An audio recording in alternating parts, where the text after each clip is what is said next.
পবিত্র মাহে রমজান মুবারকের জুমাতুল ইদান এরপরে কি জুমা পাবো তাহলে এই যে একটা দিন এই দিনটা কিসের দিন চলছে বলেন তো 25শে রমজানের যে রজনী পার করলাম এটা 25শে রমজান চলতেছে কোন রমজান 25শে রমজানের একটা ফজিলত আবার আজকে শুক্রবার আর কালকে রাত্রটাও ছিল ইবাদতের রাত ঠিক কিনা আবার আমরা পেয়েছি সবে বদর লাইলাতুল কদর তার মানে বরকতে ভরপুর যারা নামাজে আসতে পারবে তারা এই বরকত কি পাইছে বলেন তো তাহলে আল্লাহ তাআলা বলেন বান্দা যেই বান্দা দুনিয়ার জমিনে নামাজ পড়ে না নামাজ না পড়ে আমার জমিনে বিচরণ করে আমার দেওয়া রিজিক খায় এটা খেয়ে সে অহংকারের সাথে আমার দেয়া জমিনের উপর দিয়ে চলে আমি আল্লাহ তাআলা যদি অন্যান্য নবীদের মতো তাদেরকে ধ্বংস করে দিতাম আখেরি জামানে একটা উম্মত হবে আসতাম না কিন্তু আল্লাহ তাআলা যে নবী সাল্লাল্লাহু আলাইহি ওয়াসাল্লামের কাছে ওয়াদা করেছেন যে তোমার উম্মতকে আমি একেবারে ধ্বংস করব না তাদেরকে দেখবো তাদেরকে পরীক্ষা করব আমরা যখন ক্লাসে ঢুকি 3 থেকে 3.5 ঘন্টা সর্বোচ্চ 3 ঘন্টা 2.5 থেকে 3 ঘন্টা আমাদের সময় দেওয়া হয় এর ভিতরে অফিসাররাও কিছু বলে না যারা গাড়ি থাকে তারাও কিছু বলে না পুলিশ প্রশাসন পাশ থেকে গেলেও তারা কিছু বলে না ছাড় দেয় কি দেয় দেখি বান্দা কি করে তুমি রেজাল্ট যখন দিব ওই একজনা যখন রেজাল্ট দেবে কেন্দ্রের থেকে তখন বুঝা যাবে যে তুমি কতটুকু পড়াশোনা করছো আর কতটা ভালো পরীক্ষা দিয়েছো ঠিক আছে ওখান থেকে যখন রেজাল্ট আপনার চলে আসে দেখা যায় সব বলবা হারিবল্লা সুতরাং বান্দা তুমি আল্লাহর নিয়ামত ভক্ষণ করে আল্লাহ দেওয়া রিজিক ভক্ষণ করে এই দুনিয়াতে বিচরণ করতেছো পরীক্ষার মাঝে আল্লাহ পাঠাই দিয়েছেন তোমাকে এখানে কতটুকু আমল তুমি করতেছো আখিরাতের খাতায় তুমি কতটুকু আমল লাগাইতেছো এটা ধরা গিয়ে আসবে এজন্য বলা হয়েছে দুনিয়া ও মাসবাতুল আখিরা এই দুনিয়াটা হচ্ছে আখিরাতের খেত কি বলতো দুনিয়াটা আখিরাতের খেত তোমার পড়াশোনা প্রমাণ হয় পরীক্ষার খাতা আর তোমার দুনিয়া প্রমাণিত হবে তোমার আমল দ্বারা ঠিক কিনা বল এজন্য দুইটা দিক এটাকে রোজা চলে যাচ্ছে কিন্তু আমাদের আমল আমরা কে কতটুকু করতে পেরেছি একটু হিসাব করে দেখি আল্লাহ তাআলা বলেন আল্লাহ তাআলা রাসূল সাল্লাল্লাহু আলাইহি ওয়াসাল্লাম বলেন আসহাবাতু তুরাদু তারা যে ব্যক্তি দান সদকা করে তার বাবা মুসিবত আসমান থেকে দূর করে দেওয়া হয় সুবহানাল্লাহ এখন বলেন তো আল্লাহ কি আমাদের কাছে খাইতে চায় কথা বলেন খায় আল্লাহ কি আমাদের কাছে চায় খায় যে আমার 3 শ্বাস খাইতে দিতে হবে না আমাদের জন্য সবার ক্ষমতা নেই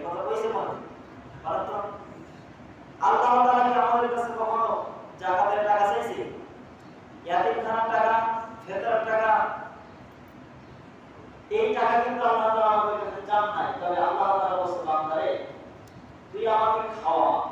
কি বলছেন? তুই আমাকে খাওয়া, আমি ক্ষুধার্ত। এটা কেমন কথা? আমরা তো খাই না, তাই কি আমাকে খাওয়ায়? সূরা বাকারা একটা ইসলাম বান্দাগণ, বান্দা তুমি আমাকে খাওয়া, আমি ক্ষুধার্ত। দুনিয়া জমিনে আপনারা যতগুলি ইয়াতীমখানা, মাদ্রাসা, মসজিদ দেখেন, এই সমস্ত হুজুরেরা যে ওয়াজ করে যে আপনারা ইয়াতীমখানার জন্য 20,000 টাকা দেন, মসজিদের টাইলসের জন্য আপনারা 20,000 টাকা দেন, ইমাম সাহেবের বেতনের জন্য আপনারা 500 টাকা বাড়ায় দেন, এটা কি কমিটির লোক খাবে নাকি? আল্লাহ নবী রাসূলরা খাবে? এটা খাবে, এটা আপনার তো আপনি দেখেছেন, কেমন দেখেছেন? আল্লাহ তাআলা বলেন আপনারে দুনিয়ার জমিনে যে সমস্ত ইয়াতীমখানা, মাদ্রাসা করার জন্য যে সমস্ত লোকেরা পাগল হয়ে গিয়েছিল, হযরত উসমান রাদিয়াল্লাহু তাআলা আনহু অনেক সম্পদের অধিকারী ছিলেন। আল্লাহ রাসূল সাল্লাল্লাহু আলাইহি ওয়াসাল্লাম তার একটা উপাধি দিয়েছিলেন, উসমান গনি রাদিয়াল্লাহু তাআলা আনহু। জয় সুবহানাল্লাহ। গনি শব্দের অর্থ ধনী, গনি শব্দের অর্থ কি? ধনী। গনি শব্দের অর্থ ধনী। এই উসমানের এত সম্পদ ছিল, হযরত উসমান রাদিয়াল্লাহু তাআলা তিনি ইসলাম গ্রহণ করার পরে বললেন যে আল্লাহর রাসূল, আমার সম্পদগুলো এই মদিনাবাসীর জন্য আমি ওয়াকফ করে দিলাম। সুবহানাল্লাহ। এই হলো উসমান। এখন আমাদের সম্পদ, টাকা পয়সা, এমন লোক দেখেন আছে আদি জন্মে কিছু টাকা পয়সা আপনার ভিতরে আছে, ওই কোথায় নিয়ে গেছে কিন্তু বান্দার ভিতরে না। হুজুরের টাকা চাইলে তখন অভাবের তুলনা নেই, মসজিদে 2 টাকা চাইলে তখন অভাবের অভিযোগের অভাব নাই। কিন্তু দেখেন মার্কেট করতেছে হাজার হাজার টাকা। আপনার মেয়ের জন্য আপনি 2 পিস 3 পিস 4 পিস এখন তো সব বেড়ে গেছে। আর প্রথম ছিল কি সালোয়ার কামিজ, তারপর 4 পিস, তারপর 3 পিস, তারপর 2 পিস, এবার আছে 1 পিস। কথা বুঝতে পারছেন না? এইটা কেনার সময় আপনার টাকা হয়, কিন্তু ইমাম সাহেবের জন্য 500 টাকা তারাবির জন্য চাইলে 100 টাকা কিনতে দিতে পারবো না, এখন খুব অভাব। মসজিদের জন্য 100 টাকা যদি সিমেন্ট কেনার জন্য চাওয়া হয়, খুব অবস্থা হচ্ছে মনে টাকা ছাড়া না। ইমাম সাহেব কি আপনাদের কাছে 12 মাস চায় নাকি? শুধু 10 মাস চায়। আমাদের তো পরিবার আছে নাকি বলেন? তাদের মার্কেট নেই না, আপনার এটা একটা মার্কেট করতে মন চায়। মনে রাখবেন একটা কথা, আপনি যেমন একজন পরিবারের সদস্য, ঠিক ইমাম সাহেবকে যতক্ষণ আপনি পরিবারের সদস্য না ভাববেন ততক্ষণ আপনার ইমান কবুল হবে না। আল্লাহ রাসূলকে সাহাবা জীবনের চেয়ে বেশি ভালোবাসতো। এই মসজিদে ইমাম সাহেবকে আপনাদের কখনো বলেছে যে আমার জন্য জীবন দেওয়ার কথা বলেছে?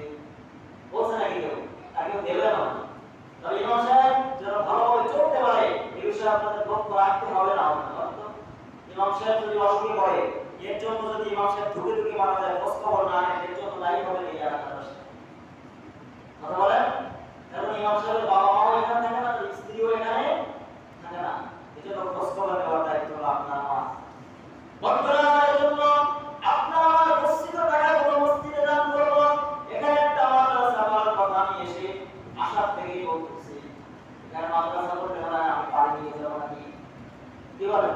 আমি আজকে আসি জুমার নামাজ পড়াতে নাও থাকতে পারে, কি বলেন? কিন্তু মাদ্রাসাটা থেকে যাবে আপনাদের সম্পদ, ঠিক না?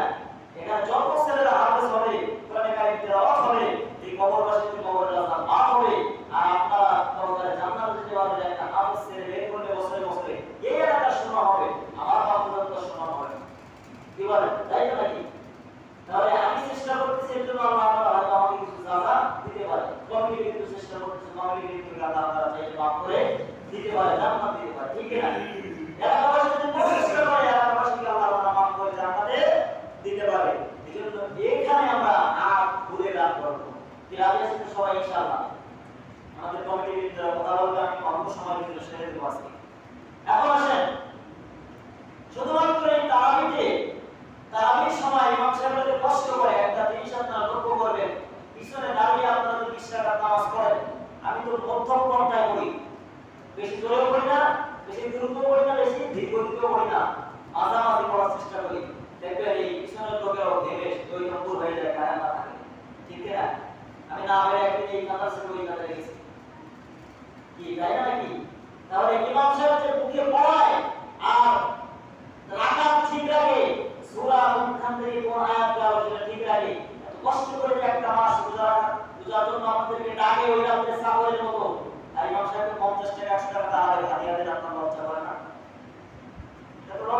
ঠিক কিনা বলেন? তাহলে আমরা যদি মন করে দান করতাম, সবথেকে সুন্দর যে 10 টাকা 20 টাকা নোটটা আমার বাড়ি আছে, ওই নোটটা আমি মসজিদে দান করতাম, ঠিক কিনা? আমার যদি ইচ্ছা থাকতো তাহলে সবথেকে ভালো একটা মুরগি আমি মসজিদে সদকা করে দিতাম, মাদ্রাসায় সদকা করে দিতাম, আমি বাচ্চাদেরকে সদকা করে দিতাম। কিন্তু যেটা চলে না সমাজে, ওইটাই মসজিদে ওখান থেকে কিছু বলতে পারবে না। এগুলো বলবেন না ভাই, দয়া করে বলবেন না। এটা আমাদের মসজিদের স্বার্থে বলতেছি, এটা আমার স্বার্থ নয়। আর এটাকে খাওয়ালে কে খাবে বলেন তো? আল্লাহ তাআলা রসিদ রাখবেন কিয়ামতের ময়দানে, বান্দা যখন নেকির ঘাটতি হয়ে যাবে, আল্লাহ বলবেন ফেরেশতারা ওই বান্দাকে ডাক দাও, আমি ওকে যারা দান করেছিল ওই দানটাকে 70 গুণ বৃদ্ধি করে আমলনামায় লিখে দাও। যত নেক আমল তার ঘাটতি করেছে সমস্ত নেক আমলগুলো এই নেকি দ্বারা পরিপূর্ণ করে দেওয়া হবে। এবং সুবহানাল্লাহ, ওসমান গনি খালি গায়ে জান্নাতে যাবে, আশায় মুবাশশিরের ভিতরে ভিডিও একজন। সুবহানাল্লাহ বলতে পারেন না? সব সম্পদগুলো আল্লাহর রাস্তায় দান করে দিয়ে তিনি নিজেও আল্লাহর রাস্তায় জিহাদ করেছেন। সুবহানাল্লাহ। সেই ওসমানের কাছে কত সাহাবী গেছে, আল্লাহ রাসূল ছিনিয়ে দিয়ে দিয়েছেন, তার কাছে গেছে, সে টাকা দিয়ে দিয়েছে, খেজুর দিয়ে দিয়েছে, কুরবানি দিয়েছে। সুবহানাল্লাহ। এই হলো ওসমান। এই এত সাহাবীর শরীরে এই থাকে, সাহাবীর চাইতে তো আমাদের অনেক বেশি আল্লাহর কাছে শেষ নবীর উম্মত হিসেবে, ঠিক না? 10 জন সাহাবীর সমান একজন উম্মত, ঠিক না? তাহলে কত তারা আমাদের একটু পছন্দ, আর আমরা সাহাবাদের মতো তা এখন করতে পারলাম না। সাহাবাদের মতো আদর্শ গ্রহণ করতে পারলাম না যে ওসমান একটা টুকরা উড়ে গেলেও ধরে আনতো, একটা লবণের টুকরা পড়ে গেলে সেটা কুড়ায় কুড়ায় লবণের ঘটি ভিতরে দিত, একটা ভাব পড়ে গেলে সেই ভাবটা উঠায় খেত। এখন ওই সাহাবী যে বলতেছে এই যে কিপটে কিপটে আমার তো জীবনে দান করবে না, আল্লাহ রাসূল তো আমাকে বারণ 3 দিন দাঁড়ায় আছে বাইরে, জোরে বলে না? 3 দিন দাঁড়ায় আছে, লোকটা দেখতেছে তুলা উঠে যায়, ধরে আনে, লবণ পড়ে যায়, তুলে খায়, সইয়া চেষ্টা চলে গেল, কত করতেছে না, লবণ উঠে যায়, তুলে আবার লবণের ঘরের ভিতরে ঢুকায়, তুলা উঠে যায়, বালিশ থেকে তুলা, কাবাসের তুলা, এগুলো ধরে ধরে আবার বালিশের ভিতরে ঢুকায় যায়। মোমবাতি যতটুকু প্রয়োজন ততটুকু জ্বালানোর পরে নিভায়া দেয়। এই ব্যক্তি দূরে দাঁড়িয়ে দাঁড়িয়ে ভাবতেছে যে এই ব্যক্তির কাছে যদি আমি যাই, জীবনে তো আমাকে সহযোগিতা করবে না, সুতরাং আল্লাহ রাসূল কেন আমাকে এর কাছে পাঠালো? একজন গরিব মানুষের কাছে পাঠালে ওর সায়া না দিত, ঠিক কিনা? সায়াটা বাংলায় বলতেছি, আপনারা দিরহাম তো বুঝবেন না, মেসকাল তো বুঝবেন না।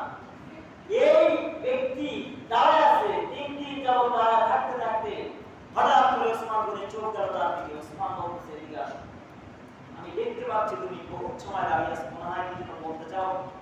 কি বলতে চাও বলো? বলতেছে, আমি যা বলবো তা বলতে সাহস আমার হচ্ছে না আপনার কার্যকলাপ থেকে।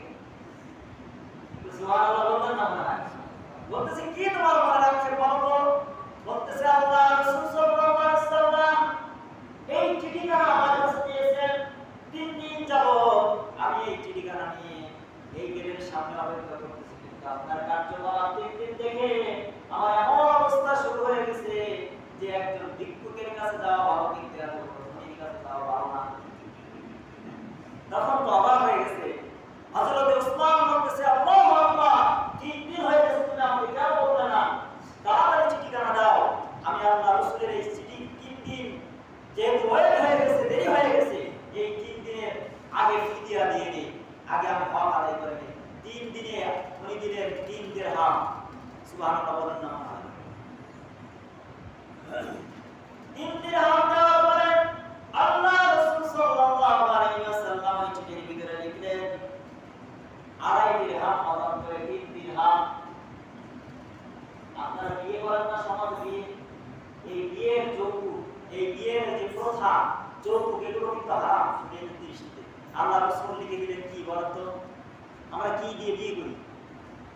কথা বলেন, বিয়ে করেন কি আপনারা? বিয়ের সময় কি দিতে হয়? এর মধ্যে কি এই দেন মহান আল্লাহ রাসূল সাল্লাল্লাহু আলাইহি ওয়াসাল্লাম সাহাবাদের লিখে দিলেন 2.5 দিরহাম, দেন নহর মিসকাল। এই কয় মিসকালে 1 দিরহাম হয়, হিসাব করে বের করবেন আপনারা। আল্লাহ রাসূল সাল্লাল্লাহু আলাইহি ওয়াসাল্লাম চিন্তা করে দিলেন এই দিরহাম ছাড়াইও দেখা গেল ওনার কাছে এখন 2 দিরহাম বাকি রইল। যেরকম সুবহানাল্লাহ। এমন সময় মদিনা বলে গেছে বিবির জন্য কেমন সময় কিনতে বেনারসি শাড়ি লাল শাড়ি। এমন সময় কে বলতেছে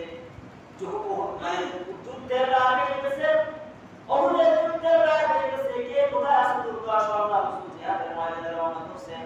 ওই সাহাবীকে করার আল্লাহ ওই সাহাবীকে করার বয়স শাড়ির কথা মানে বাসর ঘরের কথা মানে বিয়ের কথা মানে সমস্ত কিছু কিনে ওই রওনা করে ছুটে পড়লেন। একটা তরবারি কিনলেন, একটা ঢাল কিনলেন এবং একটা উট ক্রয় করলেন। সাথে সাথে উটের পিঠে উঠে যুদ্ধের ময়দানে অংশগ্রহণ করলেন। যুদ্ধের ময়দানে অংশগ্রহণ করে ওই সাহাবী শহীদ হয়ে গেলেন আল্লাহর রাস্তায়। তাহলে আল্লাহর রাস্তায় দান সদকা করলে দেখেন ওই দানের টাকাটা আল্লাহর রাস্তায় তিনি ব্যয় করেছেন। ও যদি শাহাদাতের মর্যাদা পায় একটা অংশ ওসমান পাবে কিনা? কথা বলেন না কেন? ওসমান পাবে? এইখান থেকে যদি একটা ছেলে হাফেজ হয় ও যদি জান্নাতে যায় তাহলে আপনার গোষ্ঠী শুদ্ধ সব জান্নাতে তাদেরকে বুঝাই বলো। এখানে ইমাম সাহেব যদি কিয়ামতের ময়দানে জান্নাতে যায় আপনাকে ফিরে যাবে না যদি মহব্বত ছেড়ে রাখেন। এই মসজিদ যদি কিয়ামতের ময়দানে আপনার সামনে ঢাল হয়ে দাঁড়ায় আল্লাহ এই বান্দা আমার মসজিদ আমাদের জন্য এত টাকা ব্যয় করেছে, নামাজ পড়েছে, এত এত জায়গায় সেজদা করেছে, আমার সব ব্যয় তুমি ওকে জান্নাতে দিতে পারবে না। পারবে? জোরে বলেন পারবে? তাহলে এই মসজিদের সাথে মহব্বত আমাদের রাখতে হবে কিনা? তাহলে এখানে দান করা দরকার আছে না নেই? কথা বলেন যে আমার আওয়াজ আপনাদের পছন্দ হয় না, দান করা দরকার নেই। আপনার সব টাকা গুছায় রাখবেন। কারণ দেখেন মুসা আলাইহিস সালাম বলেছিলেন যে আপনি আল্লাহর রাস্তায় সদকা করেন, সদকা। উনি বলেছিলেন এটা আমি কামাই করেছি দুনিয়ায়, আমি সদকা করব কিসের জন্য? আমার টাকা আমি আল্লাহর রাস্তায় তোমার আল্লাহর রাস্তায় দেব, এই কাজ না। তিনবার সতর্ক করলেন কারণকে মুসা আলাইহিস সালাম। এই কারণ শুনে নাই। আল্লাহ তাআলা তখন বললেন মুসা একটু টেনশন করিও না, ওকে আমি এমন শাস্তি দেব যত আমি আল্লাহ দুনিয়ার দুনিয়ার সমস্ত উম্মতেরা তার থেকে শিক্ষা নিয়ে আমার রাস্তায় বেশি বেশি সদকা করবে। সুবহানাল্লাহ। আল্লাহ বলেন ধোয়া মাটি ধোয়া কাউনের ধোয়া। আল্লাহ দুইটা অক্ষরের মালিক, কোন আর আয়াতুন। ধোয়া আর সাথে সাথে হয়ে যায়। সুবহানাল্লাহ। কারণ কি এখনো মালিক তলে গাড়তেছে কিনা? কেমন পর্যন্ত মালিক তলে গাড়তে থাকবে। সুতরাং এই জাকাতের টাকা, বস্তিত টাকা, এর যে ময়লা এটা কিন্তু বিষধর সাপের মতো। কি বলেন ঠিক কিনা? বিষধর সাপ এগুলো আপনার জমা হয়ে বিষধর সাপ আপনারা তৈরি করতেছেন, ওটাকে গলায় রশি হিসেবে কাঁচায় দেওয়া হবে কি আপনারা মারবেন। নাউজুবিল্লাহ বলতে পারেন না। এজন্য আমরা 5 টাকা, 10 টাকা, 500 টাকা, 1000 টাকা, 5000 টাকা, 10000 টাকা সাহাবারি মাদ্রাসার জন্য দেব। যারা নগদে আছেন তারা তো দিবে, আপনারা বাকি দিবেন, তারা কামুর কাছে নাম লেখাই দিবেন। আজকে মাদ্রাসা আলোচনা কমিটি বিক্রিয়া করবে, এখানে একটা মাদ্রাসা হোক, এটা আপনারা চান কিনা? যারা চান এটা এই এলাকার একটা জান্নাতের বাগান হবে, এটা আপনারা চান? এই যখন একটা মাদ্রাসা হবে, ইমাম সাহেব যদি 5 দিন বাড়িতেও থাকে একটা মাদ্রাসার ছাত্রদের নামাজ পড়াতে পারবে, আযান ঠিকমতো হবে, এখানে বাথরুম টয়লেট খানা উচ্চনা সবসময় ঝিকঝিক করবে, এখানে ছেলেমেয়ে খেলাধুলা করবে, 24 ঘন্টা কোরআন তেলাওয়াত করবে, এটা অপরবাসীরা শুনবে আর বলবে যে না এক সন্তান দুনিয়ায় রেখে আসছে, তার একটা মাদ্রাসা করছে। সুবহানাল্লাহ বলতে পারবেন? এজন্য আমাদের দরকার আছে কিনা? এটা আছে কিনা? আমাদের গোলামাদের জন্য এটা অবশ্যই করণীয়। আর এই এলাকার মানুষগুলো বেশিরভাগ আলেম মানুষ, এদেরকে বুঝাইতে গেলে চলবে না। যখন গ্রামে যাবে তাদেরকে নামাজের কথা বলবে, রজনীকে নামাজের কথা বলবে, তারা নামাজে আসবে। এর দ্বারা কি হবে? সমাজের পরিবর্তন হবে। কোরআন এই সমাজটা কোরআনের সমাজ হয়ে যাবে। সুবহানাল্লাহ। তাহলে আমরা দান করতে সবাই রাজি আছি তো? ওসমান গনির মতো যারা বলে আবু বকর সম্পদের অর্ধেক দান করে দিয়েছে ইসলামের জন্য। সুবহানাল্লাহ। যেহেতু আমার সময় নেই কমিটি কিন্তু কথা বলবে। ওসমান গনি জীবনের সব সম্পদ বিলিয়ে দিয়েছেন, আবু বকর অর্ধেক সম্পদ দিয়েছেন।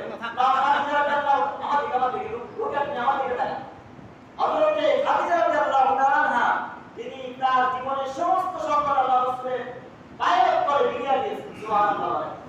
ইসলাম ধর্ম গ্রহণ করার পরপরই এজন্য আমাদের সামান্য যে অর্থ আল্লাহ তাআলা দিয়েছেন তার থেকে সামান্য দিই, বেশি দেওয়ার দরকার নেই।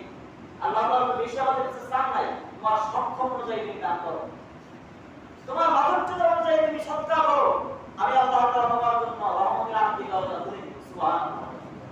আর এটা রহমতের মাস, মাগফিরাতের মাস, জান্নাতের মাস। এই জান্নাতে এই 10 দিন চলতেছে, আপনারা কি জান্নাতে যাইতে চান না? বলেন তো। জান্নাতে যাইতে গেলে বেশি বেশি দান করেন। মেলা কথা বললাম দানের বিষয়ে, উসমান গনির ইতিহাস বললাম, এরপরেও যদি আপনাদের মন নরম না হয়, বুঝতে হবে আমার মনটা আল্লাহ তাআলা পাথর করে দিয়েছেন, ঠিক না? এখন আপনারা চেষ্টা করবেন আল্লাহ তাআলার পথে ব্যয় করার জন্য। আল্লাহ তাআলা নিজেই বলছেন, আল্লাযীনা ইউমিনুনা বিল গায়বি ওয়া yuqিমুনা আস-সালাতা ওয়া মিম্মা রাযাকনাহুম ইউনফিকুন। তোমরা অদৃশ্যের প্রতি বিশ্বাস স্থাপন করো, সূরা বাকারা 3 নম্বর আয়াত। অদৃশ্যের প্রতি বিশ্বাস স্থাপন করো আর সমাজের ভিতরে নামাজ প্রতিষ্ঠা করো। আল্লাহ রাযাকনাহুম ইউনফিকুন। আমি তোমাদেরকে যে রিজিক দিয়েছি তা থেকে তোমরা আমার রাস্তায় ব্যয় করো। কার রাস্তায়? জোরে বলেন। আল্লাহর রাস্তায় ব্যয় করতে যে ব্যক্তি কি ক্ষমতা করতে হবে, মনে করতে হবে মনে হয় কাল খালাতো ভাই হবে, কি কথা বলা যায়? কারণ যেমন গাঁতে থাকবে কেউ, দেখেন জাকাতের মাল যারা দিই না, অর্থ দিয়ে ব্যয় করি আল্লাহর রাস্তায়, এদের হাসর মাসের কারণের সাথে হবে। এখন কি কারণের সাথে যাইতেছেন কি টাকা একটা হাত ধরে দেখি, এটা মুসার সাথে যাইতেছেন কি টাকা সবাই ইনশাআল্লাহ। মুসার সাথে যদি আমাকে যাইতেই হয়, মুসার সাথে কেউ যাবে না, হাত তুলে নিয়ে, তাহলে সব কারণের দলের লোক নাকি? হাত ধরে তো মুসার সাথে কি টাকা যাবেন? মুসার সাথে যদি আপনারা যাইতেছেন, আমি নিজেও তো যাবো, আমি তো দান করবো। সুবহানাল্লাহ বললেন না? কারণ মুসা আলাইহিস সালামের সাথে যদি যাইতে চান, তাহলে বেশি বেশি আজকে দান করবেন। কমিটি কিন্তু কথা বলবে, আমার বলতে কি ইল্লা বিল্লাহ। আসসালামু আলাইকুম।